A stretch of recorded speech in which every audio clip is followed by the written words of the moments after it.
Thank you, everybody, for joining us. I'm the apprenticeships unit supervisor. I'm located over here in Anchorage, Alaska, and I look forward to telling you guys a little more about apprenticeships today. Unfortunately, the person that we had doing it today, they weren't able to make it, so I'm just going to go ahead and fill in with them. This is going to be kind of short, and I'm not gonna be able to give you guys all the information I wanted to be able to give you today, but I'm gonna go ahead and try my best. So just bear with me. So we can go ahead and move on to the next slide. Thanks. All right, so there are a couple of myths about apprenticeships. Not all of them are trades. Actually, a lot of professions can be apprenticeable. So there, right there at that website, you can go there and you can actually look up what we have apprentices, what professions can be apprenticeable, and it really runs the gambit from your office secretary all the way again to your trades and constructions. So drivers. There's so many things that can be apprenticeable. And then being an apprentice does not necessarily mean that you are in a union. There are independent non-union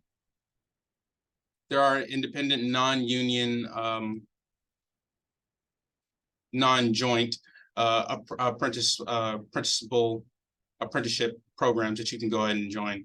So it doesn't necessarily mean that you need to be in a union. And then a lot of times, apprenticeship is a path to making some really good money in the future. So if college isn't for you, I would definitely consider apprenticeships. It's something that it's definitely that you should look into. So we can go on to the next slide. All right. So there are some benefits for job seekers. Apprenticeship is a job. So it is a career. It does get you a paycheck, and it also allows you to learn while working. It benefits the employer and the apprentice both at the same time. The employer gets to go ahead and create that skilled workforce, and obviously the apprentice gets paid, and you have essentially like a skill check, and once you reach certain points, you'll go ahead and earn wage increases. So it is hands-on training, and you'll get the national certificate, which says that you are a registered apprenticeship when you come to the end. Next slide. All right, so there are, again, we're going back to the benefits for employers. They get to create that skilled workforce. It is a very flexible system for employers. So when it comes to employers working with and creating an apprenticeship, there's a lot of ways that it can be done to make it a valid registered apprenticeship. It's a very good way to transfer knowledge from your journeyman workers to your apprentices. Again, it is their ratio is 1-to-1, so one journeyman to one apprentice. They're working hip by hip, so you get to actually teach them and kind of mold them into exactly what you need.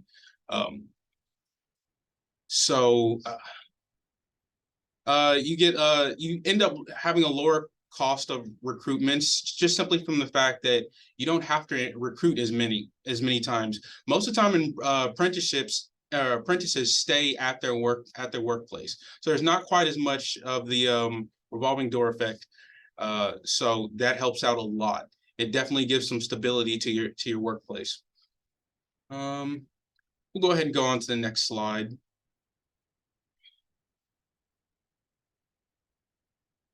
All right. So the goal of a registered apprenticeship is so that we can go ahead and support our workforce economy, and we want to go ahead and get those skilled laborers into our workplace. it assists obviously it assists the apprentices because we are able to get them into higher wages and get them skilled faster and with a direct path. And it assists employers because they're able to fill those skilled work vacancies that they have with, again, those people who complete those apprenticeships. So school districts, essentially school districts, we have pre-apprenticeships, stuff like that, like with Alaska Works Partnership, which allows people to kind of get a taste for an apprenticeship before they get into it. And so I think that would help. But I'm not really sure exactly what she would have had for how school districts are going to help, other than definitely get, if you see someone who looks like they might be good as might be interested in an apprenticeship, definitely bring them over to us over here at the Midtown Job Center, and we can go ahead and point them in the right direction. We'll go ahead and go to the next slide. I do have a question. Are there any outreach strategies in place right now within the Department of Labor and Workforce Development to promote registered apprenticeships in school districts? So does the department partner with the school districts across the state to not only promote but make individuals more aware of the existence of registered apprenticeships and the benefits of those programs for students and employers? Okay, so absolutely. Outreach is something that we are currently working on, and we're trying to get better with it because we do outreach, but not quite as much as we need to do. And so that's definitely something that we are working on, and we're making strides to make that better. So it's this year we're definitely going to go ahead and do more outreach and try to get into the school districts and see if we can go ahead and get some partnership there, and try to go ahead and make more of a splash and get the word out about these registered apprenticeship, because it's such a good program. So I guess the best answer for that question is definitely something that we know that we need to do, and it's something that we know we're going to do, and we're going to go ahead and get better at it. But as it stands right now, Sheena would have been a better answer, or would have gave you a better answer for that question. I just don't have it. I understand. Thank you. And our attendees could be partners as well in promoting and registered apprenticeship programs and making our students and adult learners aware of this opportunity. So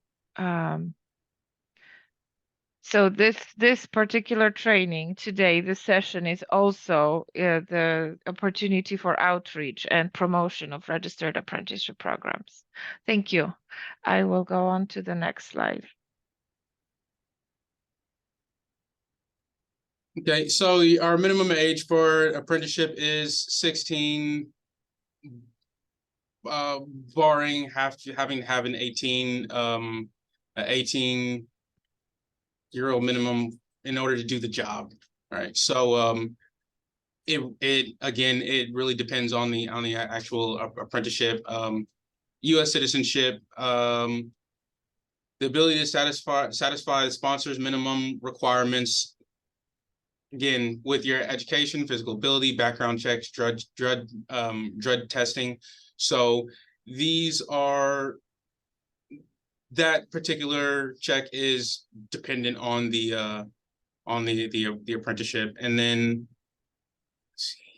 the ability to successfully complete OJL and RTI requirement. The sponsor is the one who dictates that RTI. So they're gonna have their own requirements for it. Um, Could you let again, us know what OJL and RTI stand for, since some oh yeah, individuals may not be aware of this? yeah, I'm sorry. I said that without thinking. OJL is on the job learning. So when you're an apprentice, you're going to be able to learn with, again, there's 1-to-1 ratio. So you're going to be able to learn with somebody. And again, that's going to be on the job. So you're going to be paid by learning. That's going to be your OJL. And then your RTI is your related technical instruction. So whenever the apprenticeship gets created, they're going to have an Appendix A, and it's going to have an outline of all the trainings that is part of that program, and that is going to be your RTI. And there is a minimum requirement for how much RTI is in an apprenticeship. That the RTI stuff, the federal office of apprenticeships, you go ahead and go work with them to go ahead and create that. Well, to go ahead and get what RTI that you want. They pretty much look it over, and they let you know if it's good. And then of course, once it's created, then you'll have all that. So that's those are just parts of creating the registered apprenticeship. And of course, you have to have a desire to earn, learn, and succeed. So that's it for this slide. Thank you. Hello? Can you hear me? And Noel, yes, hi. We can Hi, hear you. I know we're gonna have a company come in this winter and work on the airport. And I know I spoke with one of the people that came out to represent their company, and that person said they're willing to hire people who have driver's licenses and also teach them how to operate heavy equipment. Are there companies who travel to the villages to do construction projects? Do they have apprenticeship? Would you know of any companies that do offer that? Are you asking any companies that offer apprenticeships for heavy mechanic?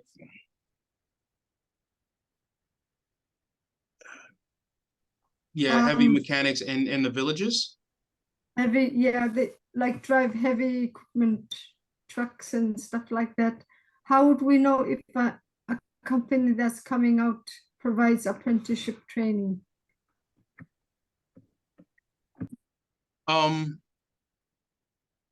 That's a pretty good question. Let's see. Well, you can always reach out to your nearest job center and ask them if they know of any companies that are doing business in your area that might want to start an apprenticeship, or they might know of a company that currently has apprentices over there. And if the That's company that visited the village would like to become a sponsor okay. for the registered apprenticeship program, how long does this process take to get all set up with the Department of Labor, for the company to be able to hire and train their employees and have them as registered apprentices? Is that a long process? How does the process look like for a company to be able to hire and train apprentices? Okay. All right. So in order for you to go ahead and create an apprenticeship, you have to go ahead and you have to get that really through the Federal Office of Apprenticeships. So they're the ones that look at your RTI, and they're the ones that say, hey, this is good. So I can't tell you. I don't want to give you a time frame for that, because it can vary. My understanding is that it is not necessarily a short process. I see. And also employers are required to have journey level workers who would be mentors for these apprentices, right? Yes, that is true. But does the company have to come up with related technical instruction on its own, or is it something that the company can work with the federal office, that the related technical instruction RTI is already, the process and the requirements are in place, and then they can just use that? For instance, if they were to set up a registered apprenticeship for heavy equipment operators, that is something that is in place, or would that be a brand new apprenticeship that I know that it takes a long time to develop a brand new um, apprenticeship in a certain field. For instance, pipeline apprenticeships. I know that Alaska Safety Alliance is working very hard to be able to be a sponsor for this apprenticeship, and it's a very long process. Are you aware if there is a registered apprenticeship program for heavy equipment operators?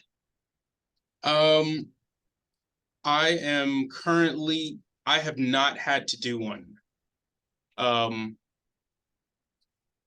Yeah, I have not had to do one, so I'm not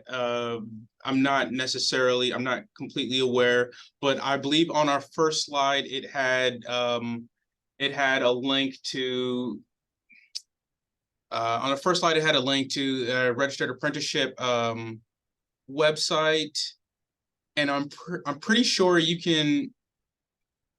Yeah, I'm pretty sure with that apprenticeships.gov, you can go into that, and I'm pretty sure if you click around in there, you'll be able to find some information as far as I don't know if it's going to have the actual the issue is I don't know if it's going to have the actual companies in there, and whether or not they're taking apprentices in what areas. So I But you don't said really that have an to answer. reach out to the nearest job center or call would be the first step to find out if this particular company has a registered apprenticeship for heavy equipment operators or not. That information they would be able to obtain from the job center, yes? Yes, because their nearest job center is going to have business connections, and that their business connections might be able to reach out to different companies, and you never know, they might reach out to a company, and that company might be like, oh, well, we already have an apprenticeship program, and then voila, there you go. Or they might be like, hey, we're interested, and they might get them over to the apprenticeship unit, and then we might assist them create a heavy mechanic apprenticeship if they're so inclined. Thank you. Yeah, the reason why I ask is because the company that's coming out to do the airport project, they had project before building the school, and they taught my brother how to operate the heavy equipment, and now he's a very good operator, but he doesn't have a certificate. And I'm wondering, that's why I asked if some of the companies that come out to do projects might have this apprenticeship thing going. And it would be nice if he had a certificate. Hey, So this is Colin and Avtech, and I'm going to be talking about some more apprenticeship stuff. Can I add a couple of color comments to this? sure. So oftentimes those companies that are doing the bigger jobs, the state or the federal jobs, are required to have an apprenticeship. So I would start with looking at the company itself, and you can, I mean, if you have contact with them or the project manager, I would ask him. I did a quick search on apprenticeship.gov. I'm finding a bunch of hits when I put in Alaska and heavy equipment operator, although some of them I think might be false hits. Like I have, you know, Central Peninsula Hospital. I'm going to assume they might not have a heavy equipment operator apprenticeship.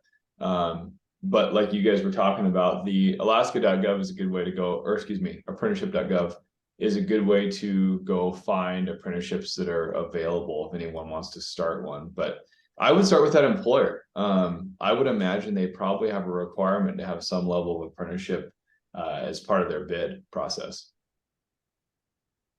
Yeah, I think the employer, and I think the employer, especially if you know exactly which employer is coming down there, I think that's the best way to go at that point. Okay, I do have contact with the company that's coming down, so I'll get a hold of them and ask them if they have this apprenticeship training. All right. So I think we are good with this slide. All right. So yeah, the core components of an apprenticeship is an employer, structured on the job learning, related technical instruction, rewards for skill gain. So that would be like a increase in wages, and then national occupation credential. So with that national occupation credential, they are nationally recognized as what they are, the apprentice that they are. So even if they were to leave and go to Chicago with that, they'll still be an apprentice. So that's it for that slide. So the basic responsibilities are going to be apprentices are employed full time. They have to be trained with the OJL. Let's see, they have to you have to allow them to do their RTI courses, and again, there's obviously, you know, they're there to fill a need, which is the need of a developed workforce. So that is it for that one. Let's see. Okay, so an independent non-joint is a single employer who they said they want to go ahead and start an apprenticeship, and then they can go ahead and do that. Then you have a single employer. You have a single employer with like a different organization who is going to go ahead and. How is the best way to do this independent joint? I'm gonna come back to that one. And then we have your multiple employer sponsor, which is going to be your REBWs, your unions, the big unions that everybody kind of looks at. It's going to be multiple employers / sponsors, and they're going to go ahead and manage the labor. So they're going to dispatch people out.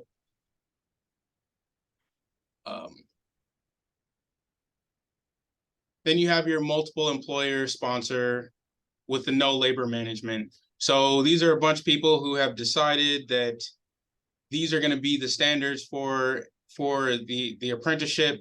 However, they're not going to dispatch, they're going to keep their people. The independent joint is going to be,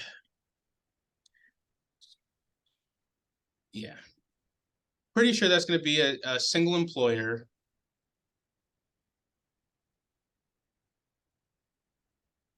who's also going to be able to dispatch people out. So those are our different types of sponsorships. And I want to add that we will hear from multi-employer sponsor, no labor management agreement, so non-unionized, right? ABC of Yes. Alaska will be presenting on Thursday, and APC Alaska Primary Care Association will hear from Luis Crago a little later today about their healthcare apprenticeship programs. We will not hear from IBEW or Teamsters, but we'll hear from Suzanne McCarthy also on Thursday, who is with Alaska Laborers Training School.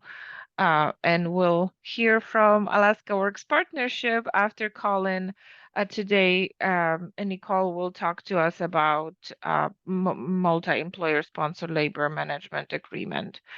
So unionized apprenticeships. Okay, thank you. Next slide, yes, because Yep. we can Thanks. if you want, Delorente, we can just move quickly through these slides. Yep. Yeah. So only big thing about this one is your RTI has to be 144 hours per year. So that's just RTI. So that's really it for this slide.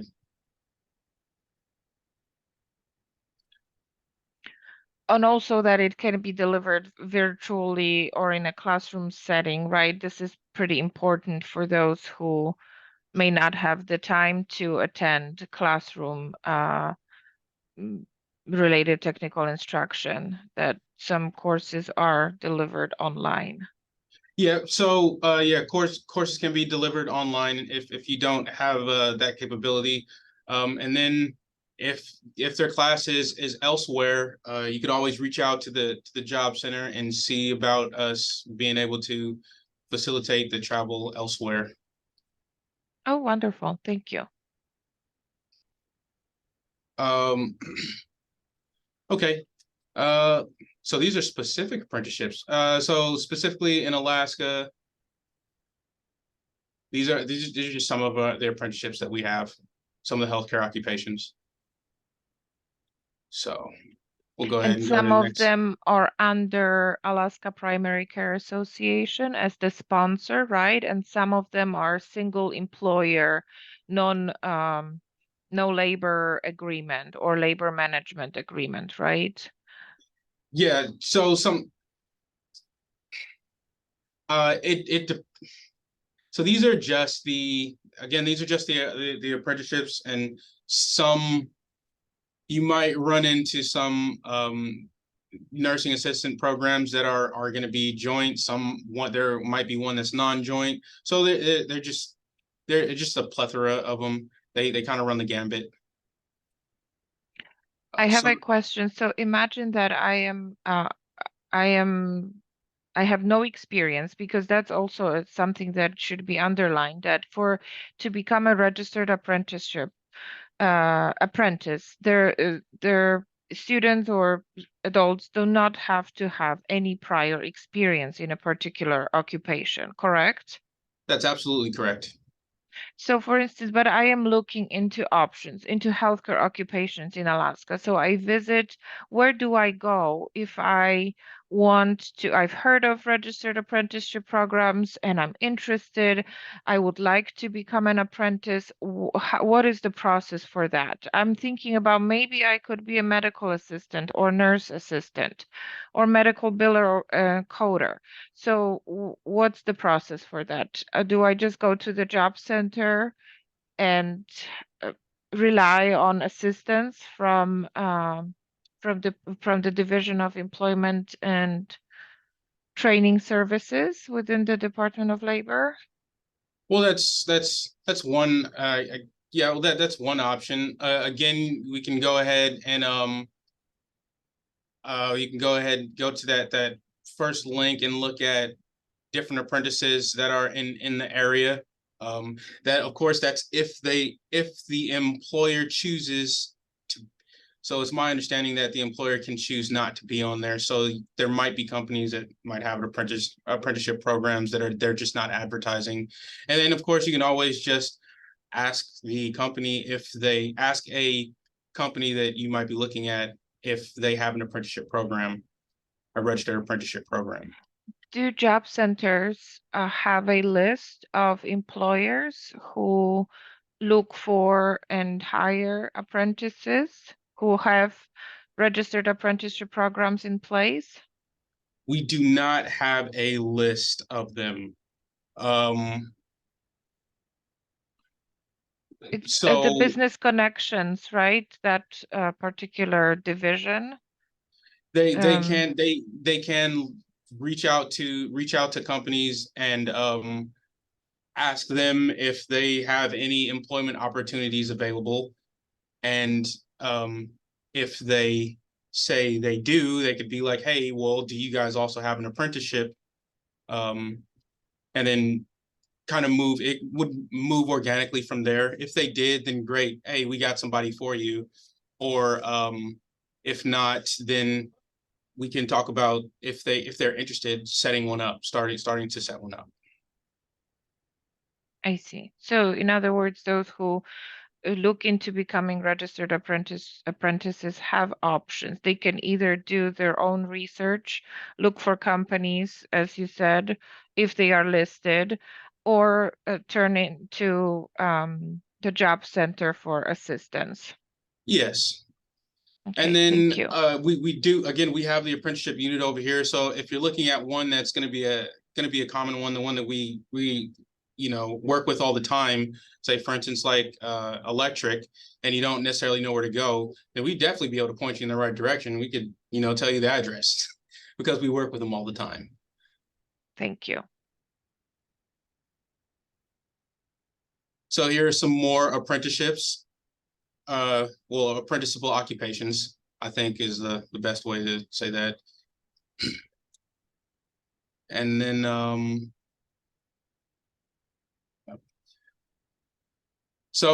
veterans, I love our veteran community. They can be apprentices as well. So a lot of veterans can come out of the military. Service members can come out of the military and go straight into apprenticeships. So it's pretty straightforward. When it comes to the military, most veterans are going to be pretty familiar with apprenticeships, because essentially military is kind of one big apprenticeship. So as far as like how it's structured anyways. And then we have your apprenticeships. And Alaska Works Partnership is one that we work with a lot. PATH, we work with them as well. They give people a taste of apprenticeships, which is a really good opportunity for somebody who's looking at apprenticeships, because they can go ahead and look at it and do a couple of things and be like, okay, this fits, right? This is something I want to do. And then from there, go ahead and pursue an apprenticeships. And a lot of times, your pre-apprenticeships work pretty closely with some of the apprenticeships that are out there. So there'll be a really good resource for you. Thank you. And as I mentioned, we'll hear from Alaska Works Partnership later today. And then in a couple of weeks, we will have a session from Alaska ACAC. So I'm sure the PATH Academy will be mentioned. Thank you. We are running a little bit out of time. So Yep. These are just some other options, right, for youth. The pathway to apprenticeship from schools. So it's pretty That straightforward. would have to be a direct partnership again between the school district and the Department of Labor, I believe, right? Yes. And then we have some more partnerships. So schools and other institutions can also partner with us to go ahead and create the pre-apprenticeships and registered apprenticeships and opportunities for the youth, really. There might be grants that you're able to access to kind of help with those opportunities as well. So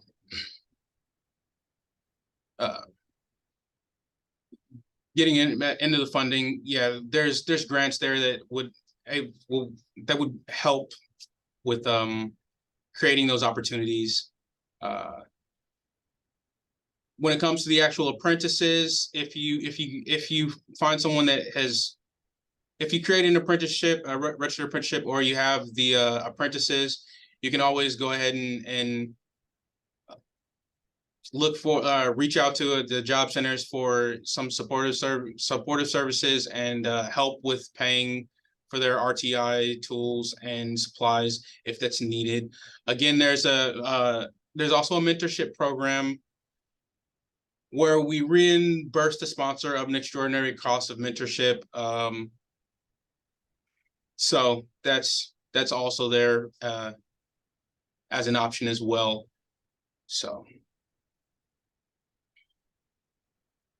if you don't mind, if you yeah. want to talk about the last slide, I think we can spare one more minute about the benefit from registered apprenticeships. Oh yeah. Okay, I guess this is the last slide. So again, you can apply within established apprenticeship programs such as IABW, ABC, stuff like those. You get to employ an individual in a sponsored apprenticeship. Obviously, you can participate in the pre-apprenticeship programs or the school to apprenticeship program, which is really good options. And then if an employer expresses interest in an apprenticeship, they can always we can always reach out to them and see if they're interested in creating a registered apprenticeship. So Perfect. This is outdated information. Do we have any questions? I apologize to Colin in advance we'll probably take a little bit out of the 10-minute break after his presentation, but I don't see any questions in the chat box. Do we have any other questions from our attendees?